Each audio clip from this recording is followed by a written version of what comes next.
সন্দেশখালী যখন সাধারণ মানুষের ক্ষোভের আগুনে জ্বলছে, তখনও সাধারণ মানুষের ভোটে নির্বাচিত সাংসদ নুসরাত জাহানের দেখা নেই। কার্যত সাংসদের ভূমিকা নিয়ে উঠছে নানান প্রশ্ন। কেন্দ্রীয় গোয়েন্দা সংস্থা ইডি আধিকারিক এবং সিআইএসএফ জওয়ানদের উপর হামলা করে বেপাত্তা শেখ শাহজাহান সহ তার শাগরেদরা। গ্রামের পর গ্রাম সাধারণ মানুষের ওপর অত্যাচার চালাতো শাহজাহান সহ তার শাগরেদরা। এমনটাই অভিযোগ তুলে গ্রামবাসীরা লাঠি হাতে রাস্তায় নেমে বিক্ষোভ সমাবেশ দেখিয়েছে। তারপরেও দেখা মিলছে না বসিরহাটের সাংসদ নুসরাত জাহানের। সাধারণ মানুষ প্রশ্ন তুলতে শুরু করেছেন, এত কিছু ঘটে গেলেও সাংসদের দেখা নেই। প্রশ্ন উঠছে অনেকগুলো, কোথায় রয়েছেন সাংসদ? সাংসদের কাজ কি তাহলে? সাধারণ মানুষের ভোটে জয়ী হয়ে তাদের বিপদের সময় দেখা নেই সাংসদ নুসরাত জাহান। তাহলে কি আগামী দিনে আর ভোটের লড়াইয়ের ময়দানে থাকবেন না?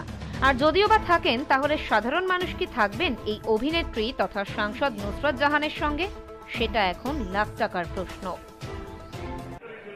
আমি নুসরাত জাহান রুহি জেন লোকসভার সদস্য নির্বাচিত হইয়া ঈশ্বরের নামে শপথ করিতেছি যে আমি বিধি দ্বারা প্রতিষ্ঠিত ভারতের সংবিধানের প্রতি প্রকৃত বিশ্বাস ও আনুগত্য পোষণ করিব।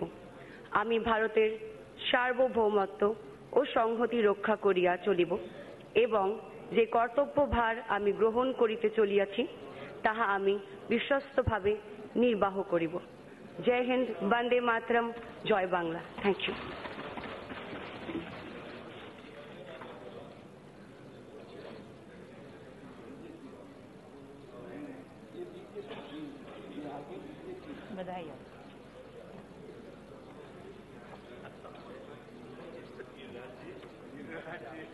সন্দেশখালী যখন সাধারণ মানুষের ক্ষোভের আগুনে জ্বলছে, তখনও সাধারণ মানুষের ভোটে নির্বাচিত সাংসদ নুসরাত জাহানের দেখা নেই। কার্যত সাংসদের ভূমিকা নিয়ে উঠছে নানান প্রশ্ন।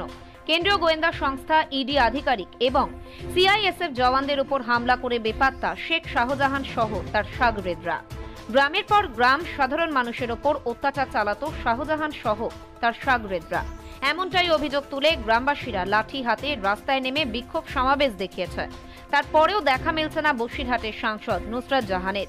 সাধারণ মানুষ প্রশ্ন তুলতে শুরু করেছেন, এত কিছু ঘটে গেলেও সাংসদের দেখা নেই। প্রশ্ন উঠছে অনেকগুলো, কোথায় রয়েছেন সাংসদ?